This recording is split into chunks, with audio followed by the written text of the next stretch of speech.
Shit from O-A-K-L-A to L-V, I'm a Raider. Raider Nation, what's going on? You're watching the Raiders Report. We got an injury update on Jalen Richard, which kind of breaks my heart a little bit. And I'm going to give you guys the three biggest winners and losers after the Gerald McCoy signing. Speaking of Gerald McCoy, today's show presented by Panda Supps, and they're hooking you guys up with 40% off some of the best workout supplements on the market. All you got to do is go to pandasupps.com. Don't worry, I got you covered. It's in the description. It's also down in the comments section below, but use code McCoy to save 40%. So the reason why I'm coming at you here with this video on Thursday, a little bit earlier than I usually do, there was some news around Raiders running back Jalen Richard. He unfortunately suffered an undisclosed foot injury, and he is out indefinitely.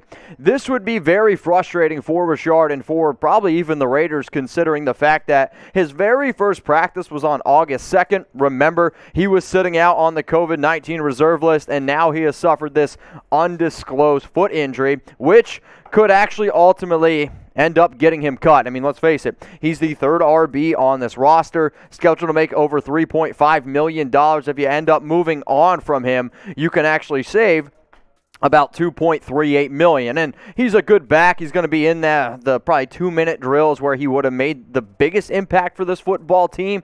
But now what begs the question is, what exactly are the Raiders going to do with Jalen? Like, I know he's a fan favorite. He's a player that I've liked for quite some time, but I've also said multiple times here on this show before that I just can't understand how you're going to hang on to your RB3, paying him that much money, and now he's got an undisclosed injury. So go down in the comments section. That's what the Raiders Report here is all about. Y for yes, or type N for no. Will the Raiders cut Jalen Richard?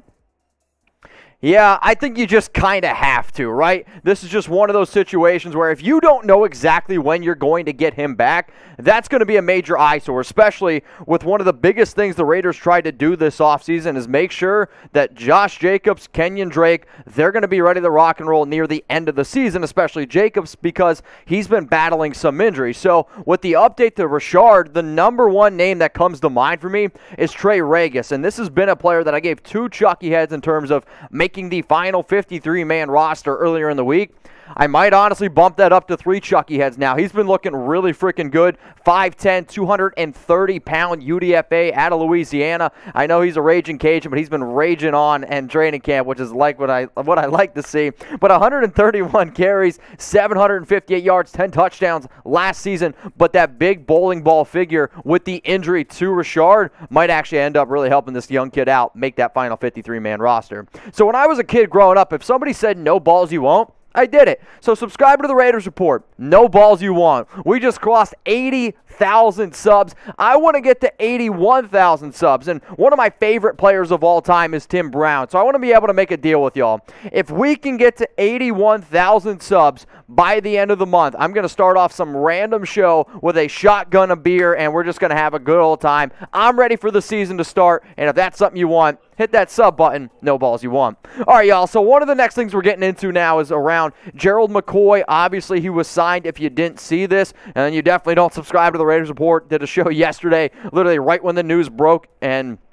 gave my 2 cents on everything that I thought about the Raiders going out and signing that 6-time Pro Bowler. And yes, he missed all last season due to a torn quad, but what I'm going to be doing on today's show is a little bit different, and I want to give you the 3 biggest winners and 3 biggest losers of the McCoy signing. What does that mean exactly? Obviously, every single time a player is signed in free agency, that impacts the roster, whether it impacts the coaching staff, whether it impacts the other defensive linemen. I'm going to break down the 3 players that it impacts the best way, and then the 3 players that it impacts in the worst way. But coming off of the McCoy signing here, 2019 had 5 sacks, 2018 he had 6 sacks. Yeah, 2020 was the obviously disappointment with the quad injury, signed with the Dallas Cowboys, never could get it working. But I was really excited when I saw this news come across because I actually think he can add a lot of versatility, and I think he can add a lot of veteran leadership on and off the field. Plus, he's a little bit of a bigger body. But in terms of overall, the Raiders defensive tackles, there's 3 locks. We all know that. Quentin Jefferson, who the Raiders signed this offseason to a 1-year, $3.5 million deal. They also signed Solomon Thomas to a 1-year, $5 million deal. Johnathan Hankins got re-signed, who's going to be that big nose tackle, eating up a lot of those offensive linemen, especially in run situations. And then there's these 5 defensive tackles, where you got Gerald McCoy, Darius Fylon, Kendall Vickers, who also plays a little bit of edge himself, Niles Scott, and then the UDFA out of West Virginia, Darius Stills, who I actually do really like a lot. But what I'm trying to figure out now is, out of these 5 players on screen, I realistically think the Raiders are only going to keep 2, maybe 3 players. So my question to you is this: do you honestly believe that McCoy is going to end up making the 53-man roster? I want you to type M for that. Yeah, man, he's going to end up making it. I want you to type W for if you don't think that he will, so W for won't. I'm going to be coming out with a 53-man roster projection. I don't know if it's going to be this week, but it's definitely going to be sometime in the next week. So I'm going to go ahead and type my M. I do honestly think that McCoy is going to end up making it. I get the fact that he was on the free agent market or free agent wire for quite some time, but what he's able to bring to this defense is size, 6'4", 300 pounds, and when you hear a lot of the coaches, especially Gus Bradley, John Gruden, talk about the DTs they already have, the one thing that they were lacking is size. Now, maybe that could also be one of the reasons why they moved on from Mo Hurst, which still kind of pains me to this day, but McCoy has the size, he's got the veteran leadership, and I think he's going to end up making that roster. When you look at where the teams he's played over his entire career, he's basically always been a captain for the Tampa Bay Buccaneers, a captain for the Carolina Panthers. Will he be a captain for the Raiders? That remains to be seen. But one of the things that I love about McCoy's game is usually DTs, they're just trying to eat up the middle.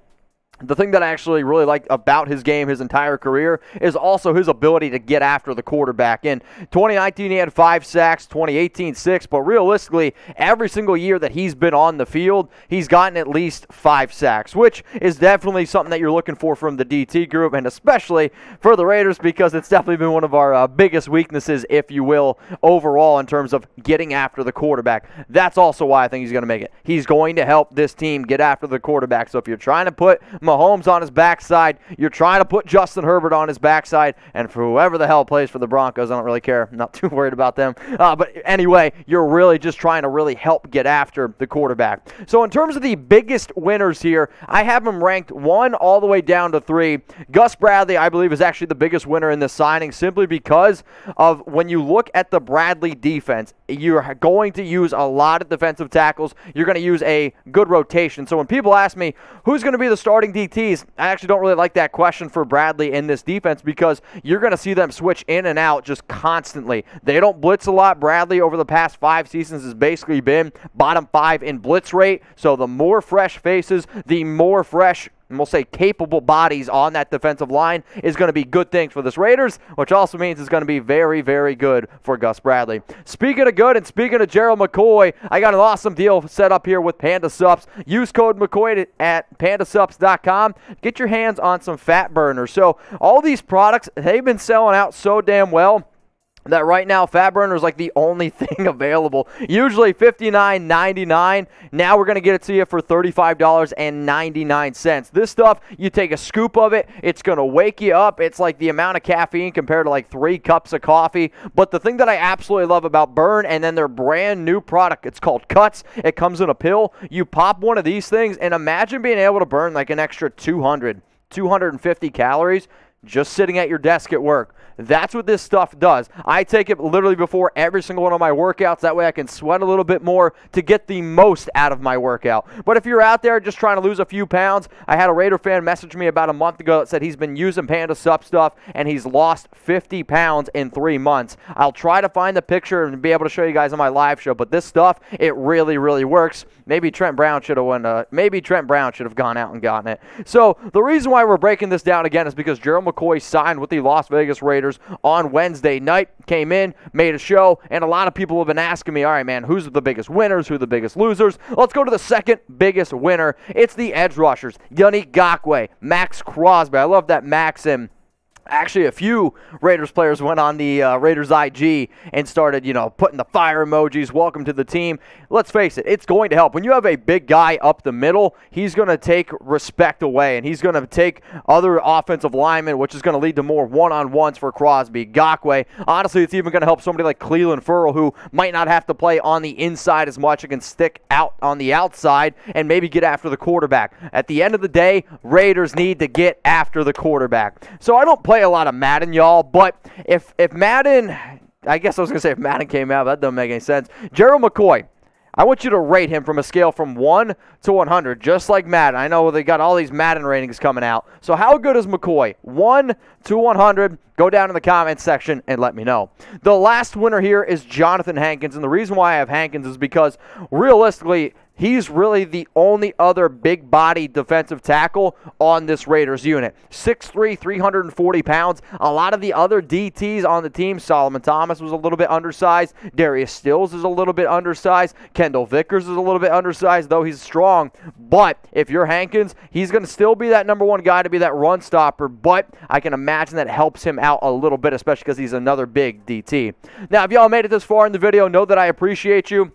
If you ever have any questions whatsoever, hit me up on IG at MitchellRenz365. If you want to go give Panda Sups a follow on Instagram, I know they're always posting brand new deals as well. They're at Panda Sups. But seriously, we're going to be doing a lot more IG Lives. I'm probably going to do one either tomorrow or Saturday or Sunday, one day over the weekend. But if you also just want to get to know me on a more personal level, the IG at MitchellRenz365. All right, so the question I'm going to ask you all now is, which player does the McCoy signing impact the most? Because obviously when he gets signed, it's going to impact some people in a negative way. So coming up here on the show, I have 3 players that the McCoy signing impacts the most. But before I get into them, I want you to go down in the comment section and let me know who you all think it impacts the most. Number 1 on my list, it's Solomon Thomas. Multiple reports out there that I've talked about, plus also literally everywhere on social media. Solomon Thomas is a little bit undersized, and from what it sounds like, the coaching staff isn't exactly happy with him playing on the interior of the defensive line, playing defensive tackle. They were trying to work him in the 3 technique, and I've explained this a few times on the show, but maybe this is the first time you're coming across the Raiders report. A 3 defensive tackle technique essentially is when a DT lines up between the tackle and the guard and not over the nose, which is the center. So Thomas a little bit undersized. He's probably going to be the biggest loser here. Let's go to number 2. I got Darius Stills fighting for a final roster spot on the 53-man. The reason why it impacts him is because if I'm projecting McCoy to make it, that means are they going to keep 5 DTs or are they going to keep 6? Either way, Stills is going to be battling it out.